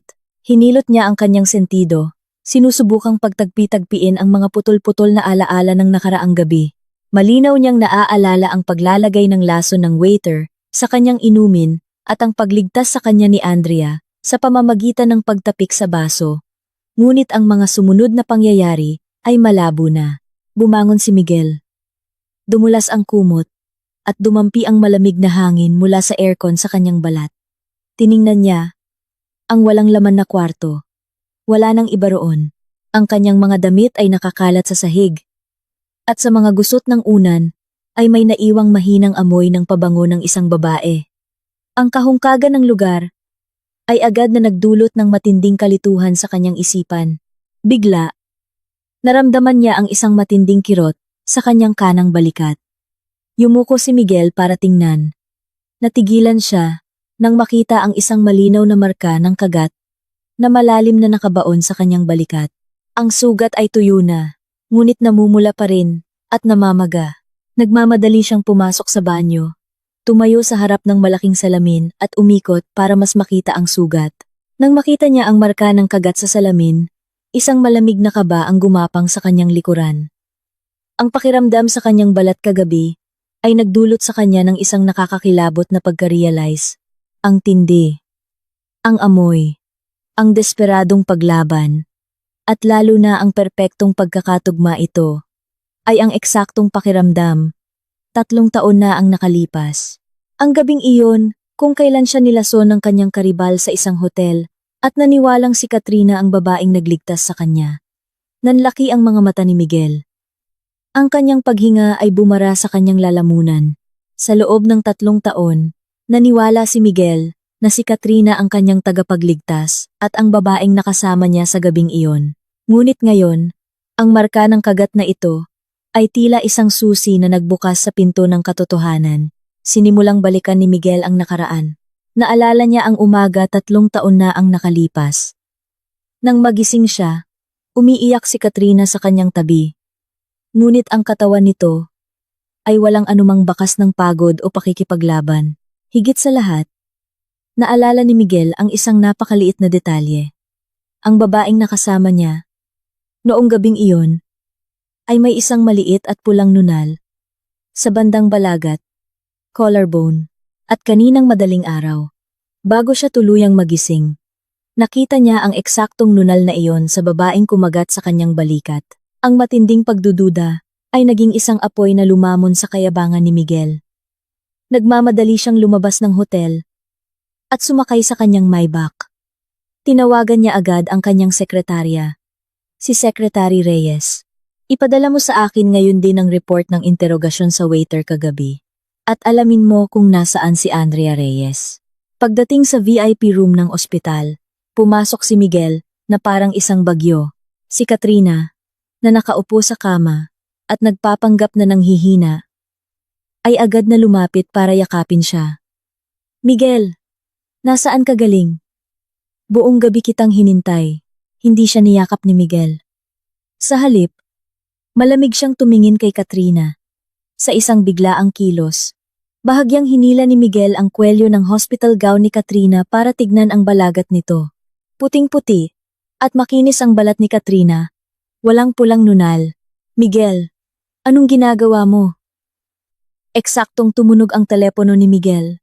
Isang email mula kay Secretary Reyes. Binasa niya ang report.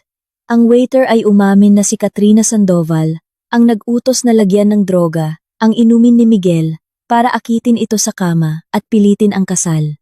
At ang mas masakit, natuklasan din ng kanyang mga tauhan na 3 taon na ang nakalipas. Hindi si Katrina ang pumasok sa kwarto ni Miguel, kundi ang asawa niyang si Andrea, na dumaan lamang para ihatid ang kanyang gamot. Ang katotohanan ay parang isang malakas na sampal sa mukha ni Miguel. Sa loob ng 3 taon, itinapon niya ang tunay na hiyas para sa isang piraso ng basag na salamin. Itinapon niya ang babaeng tunay na nagligtas at nagmahal sa kanya para sa isang mapagpanggap na manloloko. Umalis ka na sa paningin ko, Katrina. Bulong ni Miguel sa boses na puno ng poot. Wag na wag ka nang magpapakita sa akin. Bago ko pa makalimutang ikaw ay isang pasyente. Miguel, makinig ka. Sabi ko umalis ka na. Sigaw ni Miguel na nagpanginig sa buong kwarto. Nagmamadaling lumabas si Miguel para hanapin si Andrea. Natagpuan niya ito sa hallway ng ospital, katatapos lang sa isang operasyon. Hinawakan niya ang balikat ni Andrea nang may pagsisisi. Andrea, patawarin mo ako. Alam ko na ang lahat. Alam ko nang ikaw ang nagligtas sa akin 3 taon na ang nakalipas. At ikaw din ang nagligtas sa akin kagabi. Tayo na lang ulit, please. Malamig na inalis ni Andrea ang kamay ni Miguel. Ginoong De Villa, huli na ang lahat. Ang 500 milyong piso na ibinayad mo? Ituring mo na lang na bayad yan sa 3 taon na pananakit mo sa akin. At tungkol sa pagbabalikan, mas gugustuhin ko pang humawak ng scalpel habang buhay. Kaysa hawakan ang kamay mo. Inabot ni Andrea ang isang pamilyar na folder.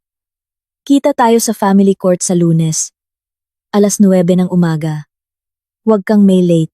Habang naglalakad si Andrea palayo, biglang tumunog ang code blue sa buong ospital. Ang mga monitor sa kwarto ni Katrina ay nagwala. Ang illegal na stimulant na iniutos ni Katrina para kay Miguel. Nalihim din niyang tinikman para makasabay sa plano ay naging mitsa ng kanyang sariling kamatayan dahil sa malubhan niyang sakit sa puso. Dumating si Dr. Santos na humihingal. Chairman Miguel, ang puso ni Katrina ay bumibigay na. Ang tanging makakapagligtas sa kanya sa operasyong ito ay si Dr. E. Napatingin si Miguel kay Andrea, na ngayon ay nakatayo ng tuwid at puno ng awtoridad. Doon lang napagtanto ni Miguel ang sukdulang panunuya ng tadhana. Ang babaeng winasak niya ang puso ay siya ring tanging makakasalba sa puso ng babaeng ipinalit niya. Lumapit si Miguel at lumuhod sa harap ni Andrea. Dr. E. Andrea, parang awa mo na. Iligtas mo siya. Kahit ayaw ko na sa kanya. Ayaw kong mamatay siya sa harap ko. Tinitigan siya ni Andrea nang walang emosyon. Chairman Miguel, ang isang surgeon ay nagliligtas ng mga pasyenteng gustong mabuhay. Ngunit si Katrina, pinatay niya ang sarili niya nang gamitin niya ang iligal na drogang iyon para lang sa kanyang kasakiman. Ang pusong bulok ay bunga ng sariling kasamaan. Wala nang gamot doon. Hindi pumasok si Andrea sa operating room para kay Katrina. Sa huli, namatay si Katrina Sandoval dahil sa komplikasyong dulot ng sarili niyang patibong. Noong Lunes ng umaga, 9:00 ng umaga, ang sikat ng araw ay tumama sa marmol na sahig ng family court. Maayos na nakasuot ng puting suit si Andrea. Mukhang masigla at malaya. Sa kabilang banda, si Miguel ay mukhang gumuho na ang mundo, nakatitig sa kawalan. Nang ilapat ang huling selyo sa kanilang divorce decree, opisyal nang tapos ang lahat. Lumabas si Andrea sa korte nang hindi lumingon. Sa labas, naghihintay si Leo Cruz sa tabi ng kanyang Porsche. Handa ka na para sa bagong simula, Dr. E? Tanong ni Leo, nang may ngiti. Higit pa sa handa. Sagot ni Andrea. Sumakay siya sa sasakyan at tuluyang iniwan si Miguel De Villa na nakatayo sa hagdanan ng korte. Isang lalaking may bilyon-bilyong piso. Ngunit may pusong walang laman. Habang si Andrea Reyes ay nagsimulang lumipad patungo sa kanyang tunay at maningning na kapalaran. Maghiwalay na tayo.